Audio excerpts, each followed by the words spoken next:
Surprise, surprise, you just bought a house and were looking forward to spending time in the freestanding hot tub that the sellers had on the patio. But when you throw on your swimsuit and head out to the backyard, you get a big shock. Hey, where's the hot tub I bought?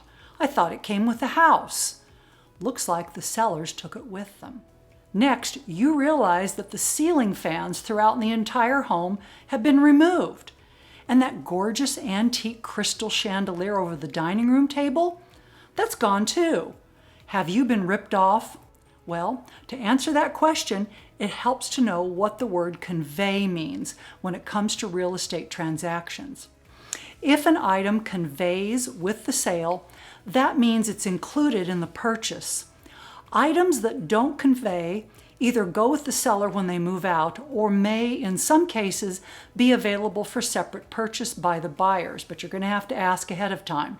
Speaking from my experience as a realtor here in Idaho, a lot of buyers and sellers get themselves into trouble over conveyance, and they need to know more about it. So let me help you understand. What does normally convey with a home sale? Generally speaking, anything that's attached to the home is considered to be a fixture and should convey when the home sells. So if it takes a screwdriver or other tool to remove that item from the home, or if removing it will cause damage to the home, it's a fixture. Wall-to-wall carpets, doorknobs, toilets and sinks, built-in shelves, built-in cabinets, kitchen cabinets, bathroom vanities, the decorative knobs on the cabinets, light fixtures. All of these are items that normally convey. Items that are not attached to the home are considered to be the seller's personal property and they don't convey. So freestanding furniture, area rugs, mirrors that are hung on the wall by a hook or wire on the back, those things are personal property. So using those general descriptions, the ceiling fans and antique chandelier in our story should have conveyed with the home.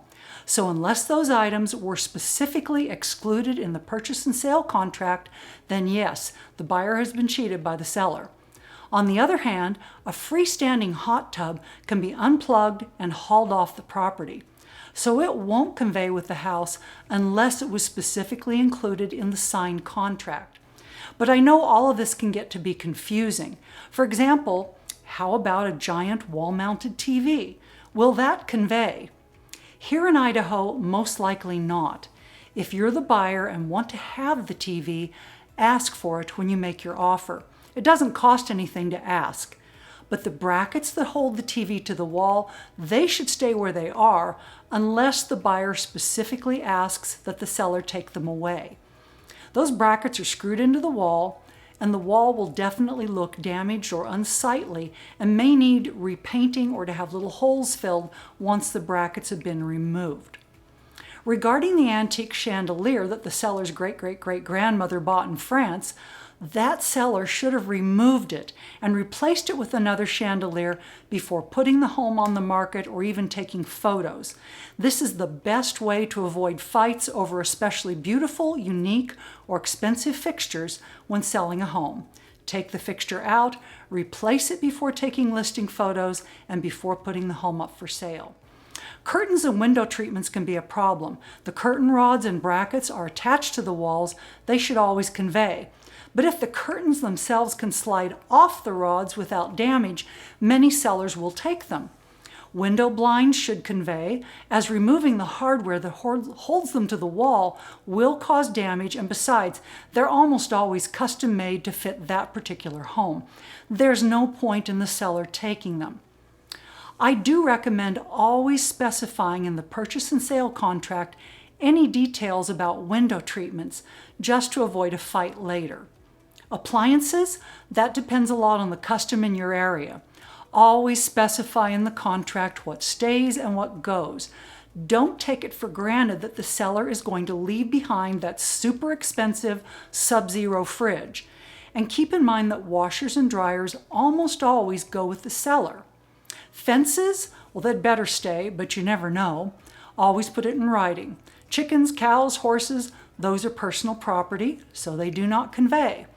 Sheds and outbuildings, they should convey if they're on a foundation, but it's always better to put it in writing. Am I sounding like I'm repeating myself? Well, that's because I am. And be specific when listing items that you, as a buyer, would like to have as part of the purchase. Specify Sub-Zero fridge, not just fridge, or Samsung TV on patio. Sellers have been known to switch out appliances and other high-value conveyances at the last minute. Outdoor items seem to be especially contentious when it comes to home sales. Fire pits, for example. If they're built in, they should convey. If they're portable, they probably don't. A built-in outdoor kitchen probably conveys, but guess what? You need to put it in writing. How about a pond or other built-in water feature? That should convey. But the goldfish or the little koi in the pond, those are the seller's personal property. They will go merrily off to the seller's new home. Trees and flowers, they're built in. Don't expect them to be taken away by the seller, but in certain parts of the U.S., the seller may own the upcoming crop of fruit from any fruit trees or even the tulip bulbs that are in the ground.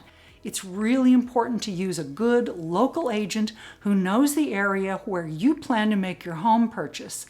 And please don't ever make assumptions about what will or won't convey. Guess what? Put it in writing. For more on what to expect when buying a home, check out this next video. Thank you.